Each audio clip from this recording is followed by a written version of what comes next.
अगला पॉइंट क्या था, बर्लिन की नाकेबंदी। ये हुआ था 1948 में। कब हुआ था? 1948 में जो हुआ था बर्लिन का नाकाबंदी हुआ था। ठीक है। और बर्लिन कहाँ पड़ता है? ये जर्मनी में पड़ता है। कहाँ? जर्मनी में। तो बर्लिन में जो नाकाबंदी किया गया वो कब? 1948 में किया गया था।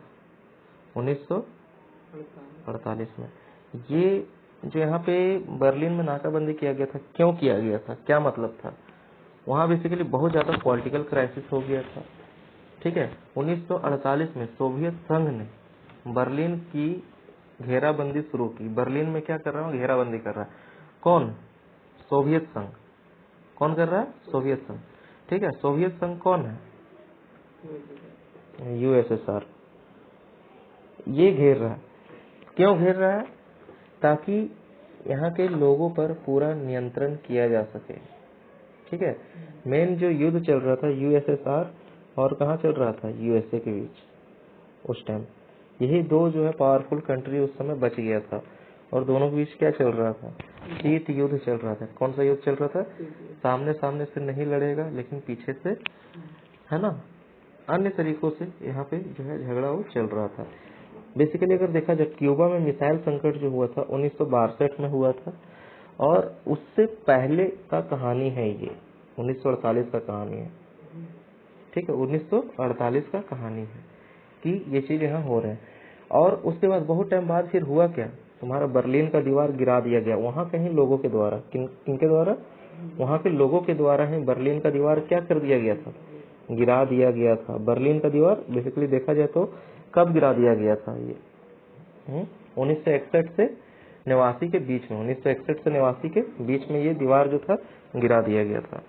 तो समझ में आया? ये जो बर्लिन का दीवार था कब गिरा दिया गया था? 1961 से लेके 89 के बीच में, है ना। बना तो इस टाइम था। और 1961 से लेके 1989 के बीच में क्या किया? इस दीवार को गिरा दिया गया था, बर्लिन का दीवार। क्यों गिरा दिया गया था? मतलब देखा जाए तो टोटल 28 साल तक, कितने साल तक? 28 साल तक यहाँ के लोग जो हैं परेशान रहे हैं। बेसिकली क्या है ना कि मान लो कि हमारा ही शहर है और यहाँ बीच में अगर दीवार खींच लिया जाए बड़ा सा, तो उधर का आदमी चाहेगा, है ना, पुराना प्रेम भाव है उन लोगों का, तो इमोशनली अटैच्ड भी है, तो चाहेगा इस दीवार को किसी न किसी तरीके से गिरा दें, है ना। तो आज न कल वो दीवार गिरेगा ही गिरेगा। तो वही चीज वहाँ जर्मनी में भी हुआ था। क्या बर्लिन का दीवार को क्या किया गया था? गिरा दिया गया था। समझ में आ रहा है बात? हाँ, ठीक है। दो भाग में बांट दिया था इसको, पूर्व और पश्चिम। कितने भाग में? दो। एक हो गया पूरब साइड और एक हो गया पश्चिम साइड, ईस्ट और वेस्ट। और ये दीवार यहाँ पे खींच दिया गया किसके बीच में? ये जर्मनी वाला रीजन। ठीक है। कौन सा रीजन है ये? जर्मनी वाला रीजन, जर्मनी वाला रीजन। समझ में आ रहा है बात? ठीक है। उसके बाद आता है कोरिया संकट। कौन सा संकट? कोरिया संकट।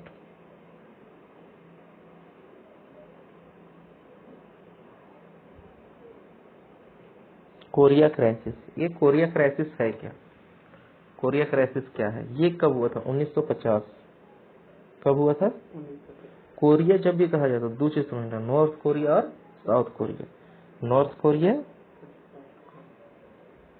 नॉर्थ कोरिया, और क्या है? South Korea.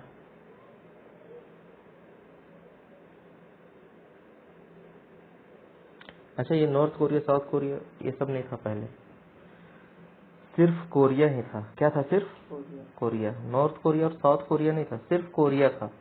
अब सिर्फ कोरिया है तो इसको बांट दिया गया बाद में, किसी न कोई रीजन रहा होगा वहाँ पे। ठीक है। क्योंकि अभी भी अगर देखा जाए नॉर्थ कोरिया में बहुत ही ज्यादा जो है तानाशाह चलता है वहाँ पे, जो कि साउथ कोरिया में डेमोक्रेसी है। डेमोक्रेसी का मतलब क्या होता है? जनता का शासन। क्या होता है? जनता का शासन। ठीक है। और जनता का शासन में जनता जो है वोट देके क्या करेगा? अपने जो गवर्नमेंट है उसको चूज करता है। ठीक है। लेकिन नॉर्थ कोरिया में वहाँ कौन है? Gym Kong. समझ रहे हो बात? यहाँ पे वोट भी होता है, इलेक्शन होता है वहाँ पे, समझा ना। इलेक्शन होता है, वोट होता है, और वहाँ अपना गवर्नमेंट को भी चुना जाता है। लेकिन गवर्नमेंट कौन बनेगा? कौन बनेगा? गवर्नमेंट। गवर्नमेंट वही बनेगा जो वहाँ का जो तानाशाह है जिमकोंग वो चाहेगा उसी को बनाएगा, क्योंकि उसी के द्वारा चुना हुआ प्रतिनिधि रहता है वहाँ, कैंडिडेट उसी के द्वारा चुना गया है और वोट उसी को पड़ना है। समझे बात को? जैसे इस जगह मान लो इस एरिया का मुख्य आदमी हम हैं और हमको चुनना है, हमको राजा बनाना है किसी को, तो 2 आदमी को हम चुने हैं, एक वोट ए को देना है, एक वोट बी को देना है, और पूरा आदमी जो है वोट देगा ही, ए को देगा चाहे बी को देगा, और दोनों तो मेरा ही आदमी है। ठीक है, ये चीज होता है नॉर्थ कोरिया में। समझा? चलो 1950 में नॉर्थ कोरिया ने दक्षिण कोरिया पर आक्रमण कर दिया। क्या किया? आक्रमण। कब किया था? 1950 में। 1950 में नॉर्थ कोरिया क्या किया था? दक्षिण कोरिया पर आक्रमण कर दिया था। और एक तरफ जहां उत्तरी कोरिया का समर्थन सोवियत संघ कर रहा था, इसका समर्थन कौन कर रहा था? सोवियत संघ। और वहीं दूसरी तरफ जो है साउथ कोरिया का समर्थन कौन कर रहा है? यूएसए। कौन कर रहा है? यूएसए। एक तरफ यूएसएसआर कर रहा है समर्थन नॉर्थ कोरिया का, और एक तरफ कौन कर रहा है? इधर दक्षिण कोरिया को जो है अमेरिका के द्वारा समर्थन मिल रहा है। किसके द्वारा? अमेरिका के द्वारा पूरा समर्थन दिया जा रहा है। और दोनों में जो है अप्रत्याशी युद्ध भी चल रहा है। बेसिकली अगर यहाँ युद्ध देखा जाए तो किसके किसके बीच में युद्ध चल रहा है? ये दोनों के बीच में। लेकिन ये दोनों लड़ नहीं रहे सामने से, किसके द्वारा लड़वा रहा है? North Korea south Korea. देखो अच्छा, हम लोग बोलते हैं ना कि जो है रूस जो है बहुत ही अच्छा कंट्री है, लेकिन यहाँ भी डेमोक्रेसी बहुत ज्यादा नहीं है। अमेरिका हर जगह चाहता है डेमोक्रेसी रहे, लेकिन ये नहीं चाहता। इसका दोस्त भी कौन कौन है तो देख लो। यूएसएसआर का दोस्त कौन कौन है? देखो यूएसएसआर का दोस्त कौन है?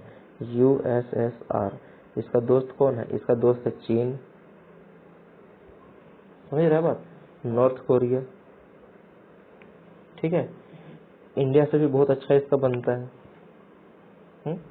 और भी तो देख लो तो, और जिससे जिसके इसका दोस्ती है वहां पे डेमोक्रेसी बहुत ज्यादा नहीं है। ठीक है, तो ये चीज है। अब यहाँ पे जो चल रहा है नॉर्थ कोरिया और साउथ कोरिया के बीच में, एक तरफ कौन सपोर्ट कर रहा है? यूएसएसआर इसको सपोर्ट कर रहा है। ये चाहता है कि डेमोक्रेसी नहीं हो, डेमोक्रेसी जो है उतना ज्यादा नहीं रहे लेकिन कम रहे डेमोक्रेसी, जनता के हाथ में बहुत ही कम शक्ति हो। और इस ये जो है यूएसए क्या चाहता है कि शक्ति हो, जनता के हाथ में शक्ति हो। तो अमेरिका अच्छा है कि रूस अच्छा है? अमेरिका अच्छा है, लेकिन हर समय अमेरिका अच्छा नहीं है। समझ रहे ना? क्योंकि ये चाहता है डेमोक्रेसी हो, लेकिन जितना भी दुनिया में देखोगे मीडिया का संस्था है, मीडिया का जो संस्था है उसको कौन हैंडल करता है? अमेरिका हैंडल करता है। समझ रहे? कौन हैंडल करता है? अमेरिका हैंडल करता है जितना भी मीडिया चैनल है सभी को। तो ये मीडिया को मैनिपुलेट करता है और अपने हिसाब से, ये भी गवर्नमेंट जो है अपने हिसाब से ही कंट्री में बैठाता है। समझ रहा है बात कि नहीं? हाँ, सभी अपने अपने फायदा के लिए है, किसी को कोई मतलब नहीं है कि डेमोक्रेसी हो चाहे नहीं हो, लेकिन वो कंट्री जो है अपने फायदे में लगे हुए हैं। ठीक है, अपना फायदा में। ये है कि डायरेक्ट अपना फायदा देखता है, और ये है कि छिप के अपना फायदा देख रहा है। ये चीज है। उसके बाद अगला जो कहानी आता है वो है वियतनाम के बारे में। किसके बारे में? वियतनाम के बारे में। तो वियतनाम के बारे में हम लोग देखेंगे वियतनाम है कहाँ।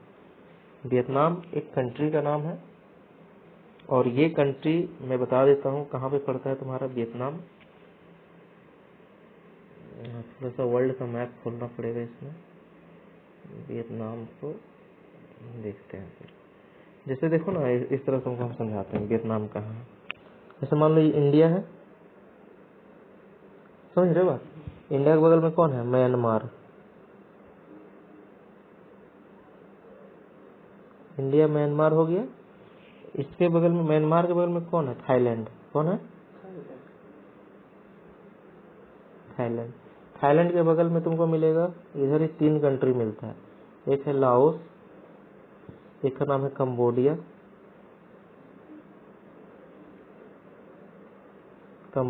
और एक है वियतनाम।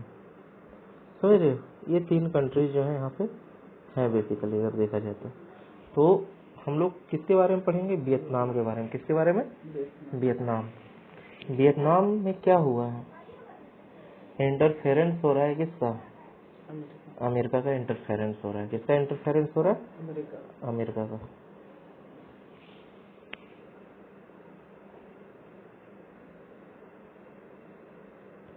Interference of America. कब हुआ इंटरफेरेंस? 1954 से लेके 1975। ठीक है, ये चीजें हुई हैं। इंटरफेरेंस ऑफ अमेरिका क्या है? 1954 के दशक के आसपास उत्तरी वियतनाम जिसे सोवियत संघ का समर्थन प्राप्त था। देखो वियतनाम है, इसको किसका समर्थन प्राप्त है? सोवियत संघ के। कौन सा वियतनाम? उत्तरी वियतनाम, मतलब नॉर्थ वियतनाम। नॉर्थ वियतनाम का समर्थन जो है यूएसएसआर का है। जबकि अगर देखा जाए, है ना, दक्षिणी वियतनाम में किसका समर्थन था? साउथ यूएसए का। किसका? हाँ, साउथ वियतनाम में किसका समर्थन है? यूएसए का। बहुत बड़ा कंट्री नहीं है, छोटा कंट्री है ना। अगर देखना चाहो तो ये देख लो वियतनाम। वियतनाम जो है वो एक एशिया का कंट्री है और वियतनाम बहुत बड़ा कंट्री नहीं है, ठीक है ना। हाँ, ये देख लो, ये है वियतनाम, दिख रहा है?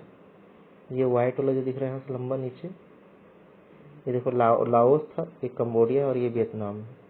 ये बगल में बोले तो थाईलैंड है ना। हाँ, तो ये लाओस, कंबोडिया, वियतनाम। वियतनाम जो है कुछ इस तरह से बना हुआ कंट्री। ऐसे छाप दो इसको।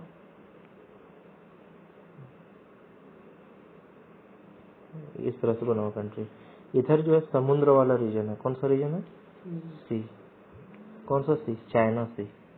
कौन सा सी? चाइना सी वाला रीजन। अगर यहाँ देखें तो यहाँ एक कंट्री है जिसका नाम है क्या? कंबोडिया। क्या नाम है? ये वियतनाम हो गया, वियतनाम हो गया। इसका नाम है कंबोडिया, कंबोडिया। और यहाँ एक कंट्री है जिसका नाम है लाओस। क्या नाम है इसका? लाओस। ये जो कंट्री है इसका नाम है लाओस। इसको लिखे कहाँ? रहने दो इसको इसी तरह। ठीक है, अगर देखें इस कंट्री में कि यहाँ पे तुम्हारा जैसे बताएं कि दो भाग में इसको बांट दिया। एक हो गया नॉर्थ वियतनाम, एक हो गया साउथ वियतनाम। नॉर्थ वाले पर किसका कब्जा रहा? यूएसएसआर का। और साउथ वाले पर किसका कब्जा रहा? यूएसए का। जहाँ जहाँ यूएसएसआर गया वहाँ वहाँ क्या हो गया? यूएसए पहुंचा। अच्छा, इसका अगर वियतनाम का कैपिटल देखें, वियतनाम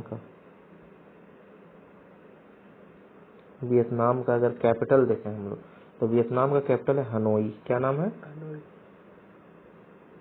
हनोई इसका कैपिटल है, ठीक है। और यहाँ का जो करेंसी है, करेंसी जो है वो क्या है? डोंग है। क्या है? डोंग।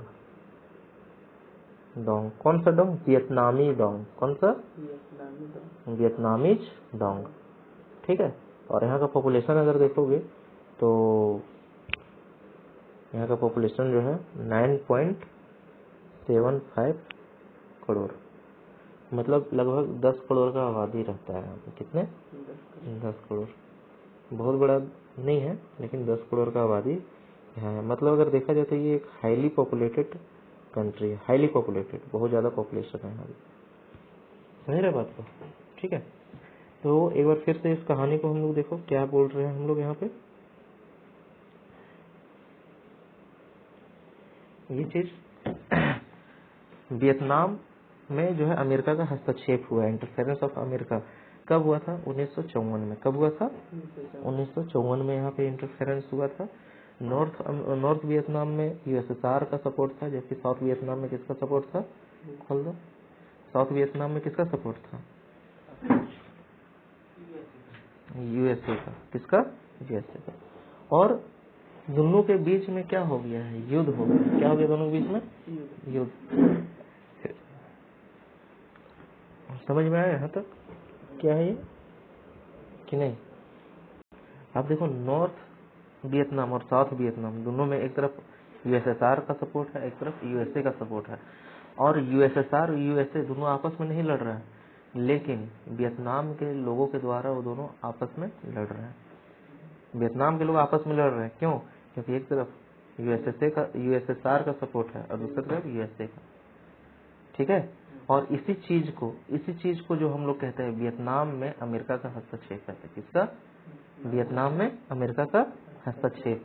और ये वियतनामी संकट भी इसको कहते हैं हम लोग, वियतनाम संकट भी कहते हैं। तो क्या कहते हैं? वियतनाम संकट। ठीक है, युद्ध शुरू हो गया वहां पे, युद्ध। ठीक है, और इसमें जो है तुम्हारा अमेरिका को हार के जाना पड़ा है। समझ रहा बात को? अमेरिका को क्या होना पड़ा? हारना पड़ा।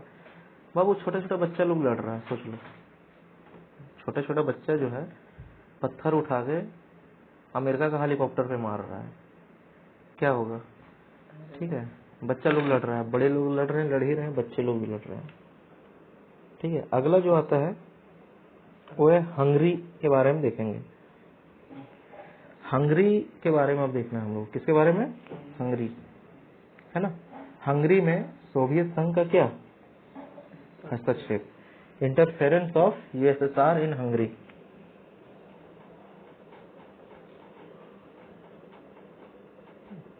Of USSR in Hungary.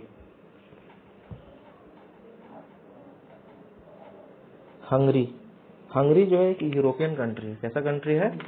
European. बहुत ही सुंदर कंट्री है ये, यूरोप का कंट्री है, बहुत ही अच्छा से एकदम। इसका देखोगे यहाँ पे आर्किटेक्चर भी बहुत अच्छा है ना। एक लैंड लॉक्ड कंट्री है। कैसा कंट्री है? लैंड लॉक्ड, मतलब इसके अगल बगल में तुमको समुद्र देखने को नहीं मिलेगा, नदी दिख सकता है, समुद्र नहीं दिखेगा। ठीक है, एक कैसा कंट्री? Land locked. और यहाँ पे हंगरी में जो है यूएसएसआर का हस्तक्षेप कब हुआ था? 1956 में। कब हुआ था? 1956 में। समझ में आया बात? समझ में आ रहा है बात? अगर मान लो हंगरी का अगर कैपिटल देखेंगे, क्या देखेंगे? कैपिटल। हंगरी की कैपिटल क्या है? Budapest, BUDAPEST, Budapest. हंगरी एक यूरोपियन कंट्री है। कैसा कंट्री है? कैपिटल में राजधानी, जैसे भारत राजधानी नई दिल्ली, उस तरह से कैपिटल क्या हो जाएगा? है ना, न्यू दिल्ली है ना भारत कैपिटल। उसी तरह से हंगरी का कैपिटल क्या हो गया? बुडापेस्ट। क्या हो गया? बुडापेस्ट। अगर बात करेंगे, ये एक यूरोपियन कंट्री है। कैसा कंट्री है? यूरोपियन, मतलब यूरोप का कंट्री है, एशिया का कंट्री नहीं है। अभी जो वियतनाम हम लोग पढ़े हैं वो एक एशियन कंट्री था। कैसा कंट्री था? एशियन। लेकिन ये जो बुडापेस्ट है ये कहाँ का कंट्री है? कहाँ का कैपिटल है? ये एक यूरोपियन कैपिटल है हंगरी का। ठीक है, और हंगरी जो नदी है वो किस, हंगरी जो देश है वो किस नदी के किनारे बसा हुआ है? ये डैन्यूब नदी के किनारे बसा हुआ है। किसका? डैन्यूब, डैन्यूब रिवर के किनारे।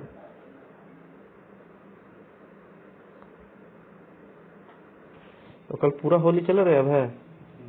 हम नहीं चलते उतना होली नहीं चलता। बताओ, यहाँ सब कीचड़ में एकदम पूरा नहा रहा था।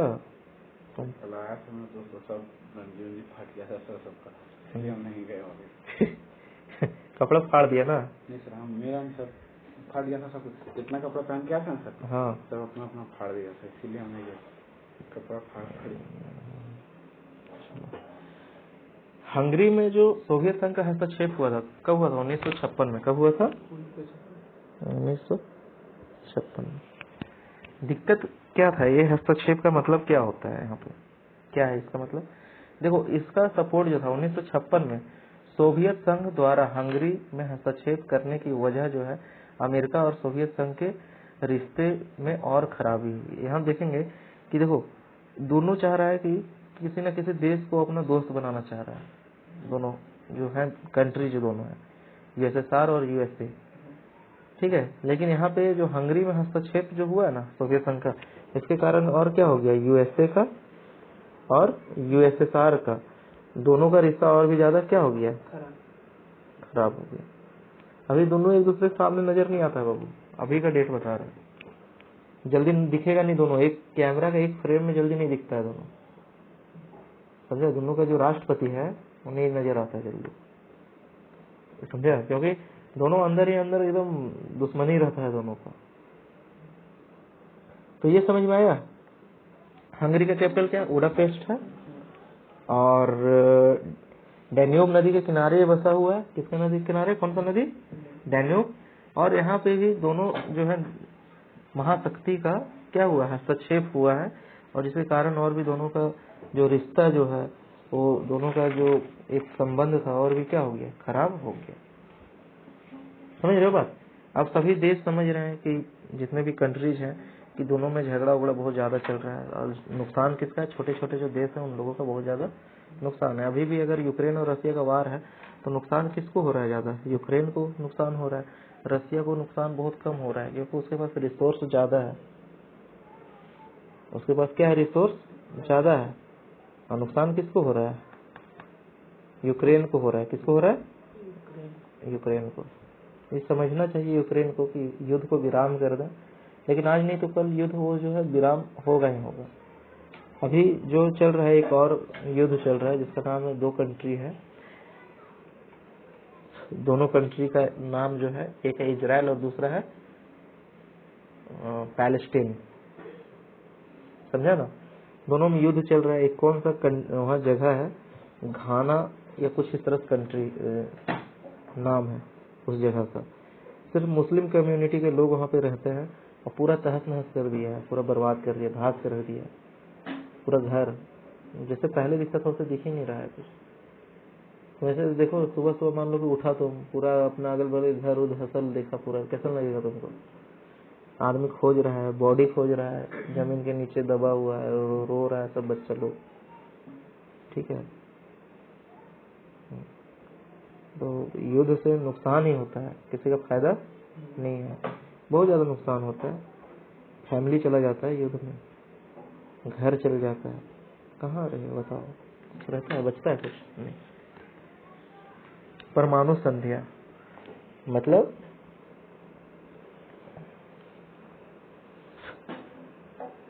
ट्रीटी, ठीक है। ट्रीटी कौन सा ट्रीटी है, परमाणु संध्या, ठीक है ना, परमाणु, ठीक है। या तो इसको एटॉमिक वेपन ट्रीटी भी बोल सकते हैं। इसको क्या बोलेंगे, एटॉमिक ट्रीटी। दोनों जो महाशक्ति है, दोनों के पास जो है बहुत ज्यादा क्या है, परमाणु हथियार से भरमार है दोनों के पास, ठीक है। और इतना खिटपिट हो गया दोनों के बीच में कि कभी भी कोई भी जो परमाणु हथियार छोड़ सकता है। तो उस चीज को कंट्रोल करने के लिए बहुत सारा ट्रीटी उस पर साइन किया गया है। क्या किया गया, साइन, ठीक है। शीत युद्ध के वजह से दोनों महाशक्तियों का सैन्य खर्चा बढ़ने लगा। सैन्य खर्चा मतलब सेना में जो खर्च लग रहा है वो क्या हो रहा है, खर्च धीरे धीरे बढ़ रहा है। वह एक दूसरे से मुकाबला करने के लिए ज्यादा ज्यादा हथियार बना रहे हैं, ठीक है। दोनों बड़ा बड़ा देश है, तो उसी लेवल पे तैयारी भी कर रहा है युद्ध का, हथियार पे हथियार, हथियार पे हथियार। और दोनों पड़ोसी नहीं है, बीच में समुद्र है, समझ रहे हो बात। ऐसा नहीं है सटा हुआ है जैसे इंडिया और पाकिस्तान है, इस तरह से रहता तो कब का विनाश हो जाता। बीच में समुद्र है, दोनों में झगड़ा भी हो रहा है, तो दूर ही दूर से हो रहा है। अनदर कंट्री को अपना मतलब दूसरे के कंधा पे बंदूक रख के चला रहे हैं दोनों, ठीक है, सामने सामने से नहीं। तो शीत युद्ध के कारण दोनों का क्या हो रहा है, सैन्य खर्चा बढ़ रहा है, मतलब जितना भी एक्सपेंस है आर्मी का, वेपन का, वो क्या हो रहा है, बढ़ रहा है धीरे धीरे। और एक दूसरे से मुकाबला करने के लिए बहुत सारा हथियार भी वो लोग क्या कर रहे हैं, बना रहे हैं। और जिसके कारण क्या दोनों महाशक्तियों ने तय किया कि वह आपस में समझौता करेंगे और इन हथियारों के उत्पादन पे क्या करेंगे, रोक लगाएंगे। आपस में समझौता करेगा और रोक लगाएगा कि हम लोग झगड़ा नहीं करेंगे, उत्पादन पे ही रोक लगा देते हैं। लेकिन इससे कोई फर्क नहीं पड़ना है, दोनों अंदर ही अंदर लगे हुए हैं तैयारी में। लॉकडाउन के बाद से युद्ध चल रहा है, 2024 आ गया, लॉकडाउन 2020 में चालू हुआ था, ठीक है। तो 20/4/24 मतलब 3.5 साल से ऊपर हो चुका है, और अभी तक क्या है, चल रहा है युद्ध।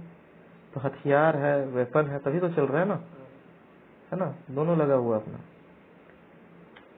वेपन का उत्पादन में रोक लगा देता तो अमेरिका जब गया था अफगानिस्तान में तो अपना हथियार छोड़ के क्यों भागता, छोड़ के भागा, मतलब उत्पादन हो रहा है, उत्पादन ही नहीं रहता तो छोड़ के भागता क्या अपना हथियार, नहीं भागता, हथियार लेके जाता वो, ठीक है। इस दौरान महाशक्तियों की 3 जो है मेन संधि किया गया। तीनों संधि का नाम हम लोग लिखते हैं और तीनों के बारे में हम लोग एक एक करके पढ़ेंगे। पहला जो संधि है, इस संधि का नाम है साल्ट, क्या नाम है। दूसरा संधि जो है, इस संधि का क्या नाम है, LTBT, क्या नाम है, LTBT। तीसरा संधि जो है इसका क्या नाम है, NPT। सभी का फुल फॉर्म लिखते हैं, कौन क्या है।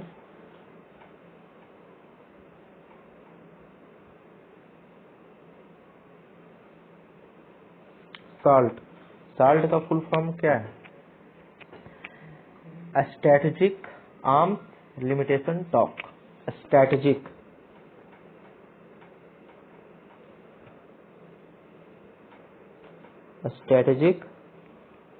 आर्म्स लिमिटेशन टॉक,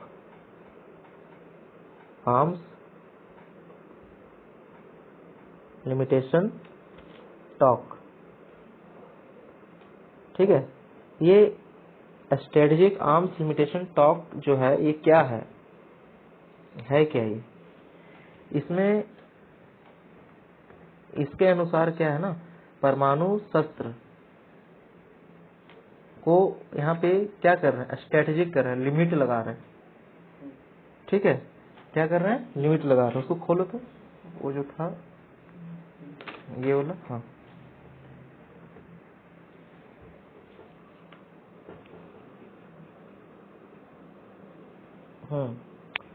और इस ट्रीटी के द्वारा, कौन सा ट्रीटी के द्वारा, स्ट्रेटेजिक आर्म लिमिटेशन टॉक, इसके द्वारा अमेरिका और सोवियत संघ ने हथियारों के उत्पादन पर रोक लगाने का प्रयास किया। इसका क्या किया, हथियारों के उत्पादन पर रोक लगाने का प्रयास किया, और दोनों ने आपस में कुछ विशेष हथियारों को लेकर समझौते किए, और यह फैसला किया गया कि इनके उत्पादन को या तो रोका जाएगा या सीमित किया जाएगा।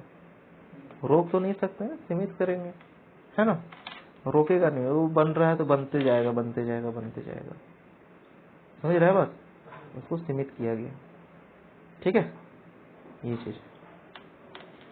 अगला जो है इसमें क्या है वो देखो मैं,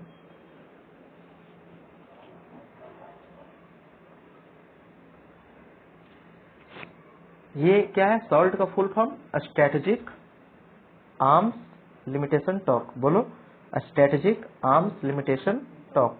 ये परमाणु संधि का ये पहला हिस्सा है। परमाणु संधि का क्या, कौन सा हिस्सा, पहला हिस्सा है जो लिखा हुआ strategic arms limitation talk, strategic arms limitation talk, strategic arms limitation talk. ये परमाणु संधि जो हुआ है उसका पहला पॉइंट है। मुख्य संधि में से 3 मुख्य संधि था, उसमें से एक मुख्य संधि ये भी है। उसके बाद दूसरा जो है LTBT क्या है, लिमिटेड टेस्ट बैन ट्रीटी, क्या है, लिमिटेड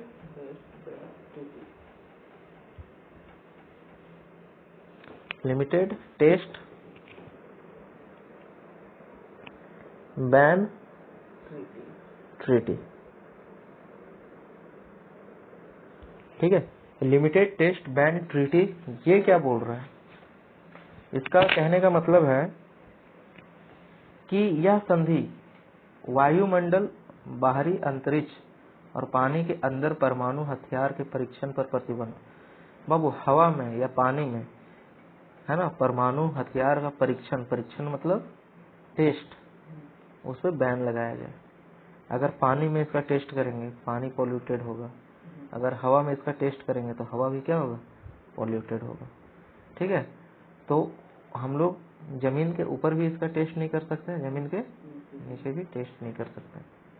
ठीक है, इस पर अमेरिका, ब्रिटेन और सोवियत संघ ने 5 अगस्त 1963 को मॉस्को में हस्ताक्षर किया। कब किया? 5 अगस्त 1963 को। ठीक है, 5 अगस्त 1963 को हस्ताक्षर किया। कौन कौन देश है इसमें? अमेरिका है,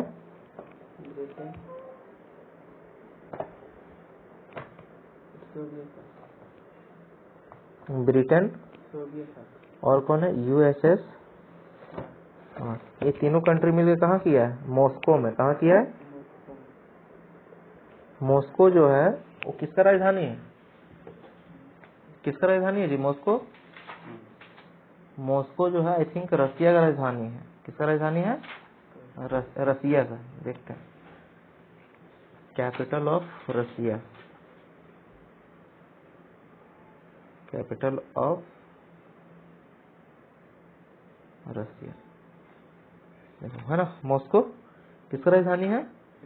रसिया का राजधानी मॉस्को। यहाँ साइन किया, और ये जो नियम जो है 5 तारीख को तो साइन हुआ और 10 तारीख से क्या हो गया?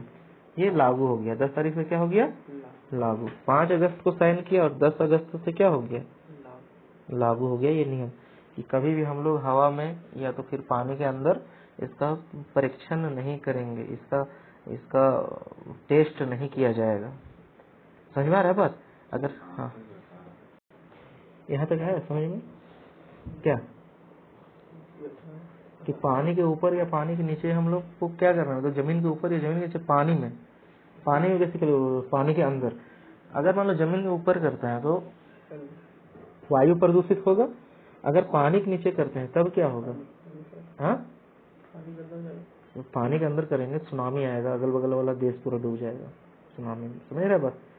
हाँ, लेकिन इंडिया में क्या किया पता है? बालू के अंदर परीक्षण कर लिया। समझ रहा है? पानी है नहीं, बालू के अंदर परीक्षण किया था। ठीक है, परमाणु टेस्ट जब हुआ था तो बालू के अंदर किया था। नहीं, बहुत ज्यादा प्रॉब्लम नहीं हुआ था उस टाइम। ठीक है, तो ये तो जो जुगाड़ यहाँ पे बहुत ज्यादा है, कहीं भी रोको कहीं ना कहीं कर लेंगे हम लोग। ठीक है,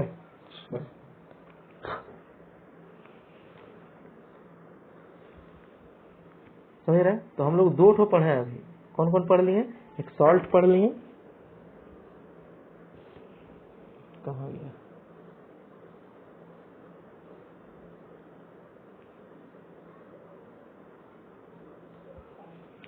एक क्या पढ़ लिए हम लोग? सॉल्ट।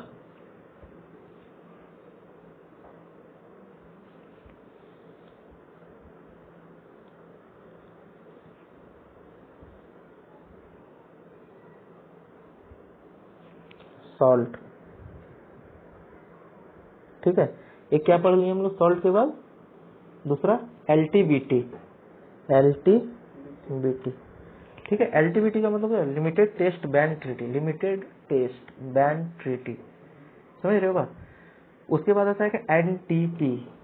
क्या आता है? एनटीपी। एनटीपी, हाँ क्या है? एनपीटी। एनपीटी, एनपीटी का फुल फॉर्म क्या है? एनपीटी का फुल फॉर्म है नॉन प्रोलाइफरेशन ट्रीटी। नॉन प्रोलाइफरेशन ट्रीटी, इसको लिखना है नॉन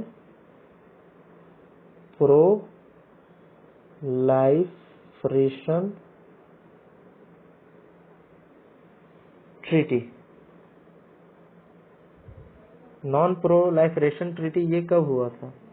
ये जो है 1967 में हुआ था। कब हुआ था? 1967 में।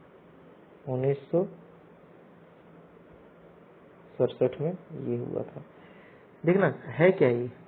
इस संधि के अनुसार उन देशों को परमाणु संपन्न देश माना गया उन देशों को परमाणु संपन्न देश माना गया। ठीक है, जो 1 जनवरी 1967 से पहले परमाणु हथियार का विस्फोट कर चुके हैं। ये इस तारीख मतलब 1 जनवरी कितना जनवरी 1967 से पहले जो भी परमाणु हथियार का परीक्षण कर चुका है उसको क्या माना गया है? परमाणु संपन्न देश। क्या माना गया है? परमाणु संपन्न देश। ठीक है, हाँ। और इस संधि के अनुसार, इस ट्रीटी के अनुसार, इन देशों के अलावा कोई भी देश परमाणु हथियार का परीक्षण नहीं कर सकते हैं। मतलब जे 1967 से पहले परमाणु परीक्षण कर चुका है उसी को परमाणु संपन्न देश माना जाएगा। अगर उसके बाद किया है तो उसको परमाणु परीक्षण अगर करता है तो उसको अमेरिका जो है उस पर सैंक्शन लगा देगा, रोक लगाएगा, है ना। हाँ, तो ये है। इस संधि पर 1968 में वाशिंगटन, लंदन, मॉस्को में हस्ताक्षर हुआ था और 5 मार्च 1970 को हस्ताक्षर किया गया था। कब? 5 मार्च 1970। मतलब वाशिंगटन, लंदन और मॉस्को में हस्ताक्षर हुए, तीनों जगह पे। ठीक है, कब हुआ था? 5 मार्च 1970 को। कब हुआ था? 5 मार्च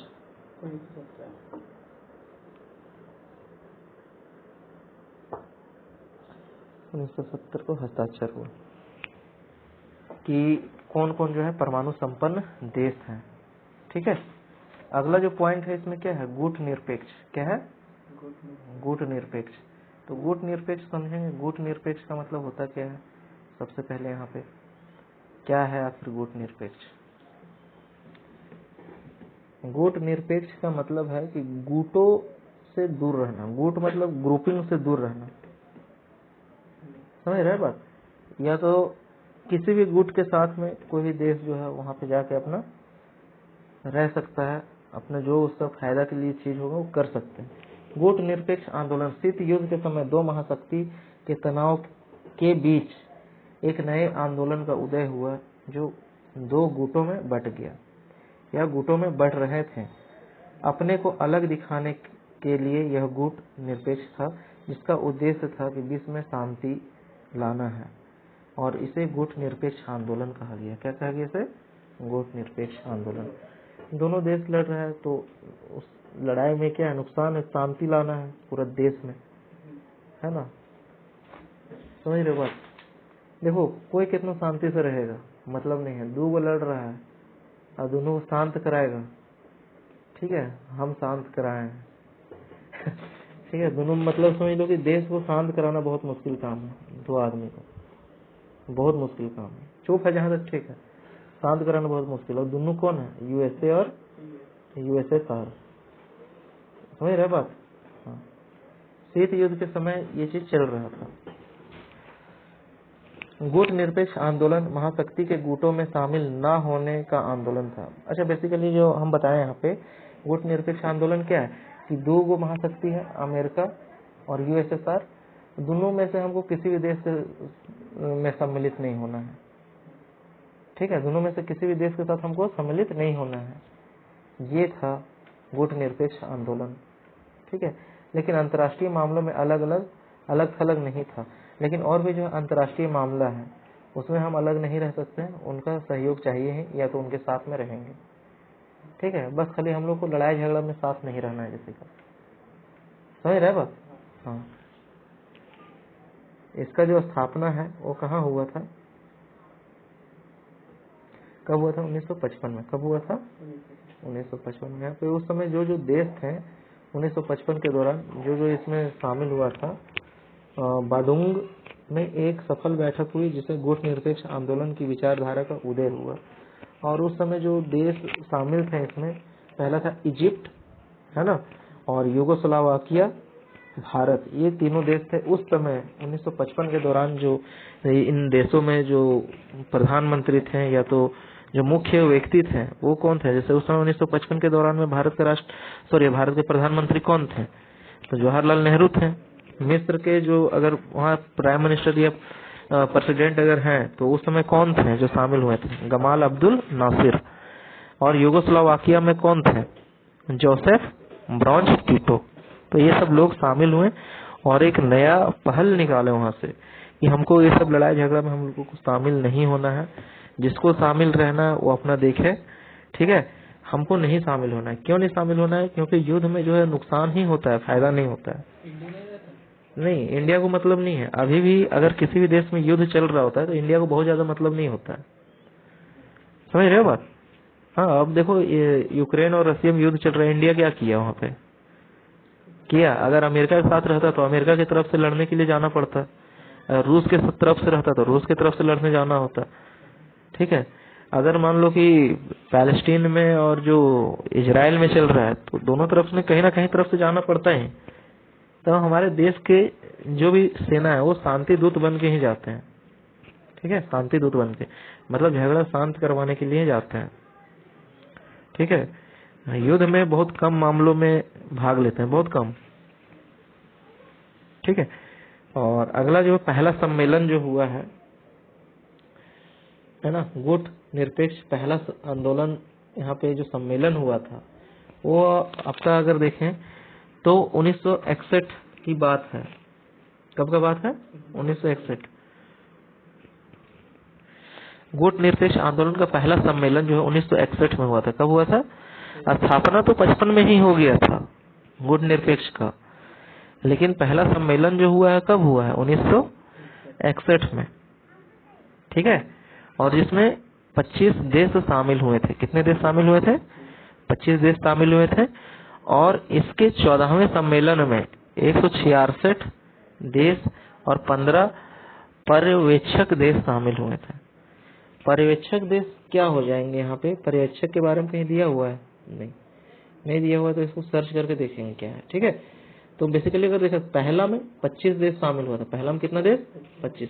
लेकिन 14वां सम्मेलन जब हुआ तो उसमें 166 देश शामिल हुए, मतलब आधा, पूरा दुनिया में आधा से ज्यादा देश शामिल हुए थे।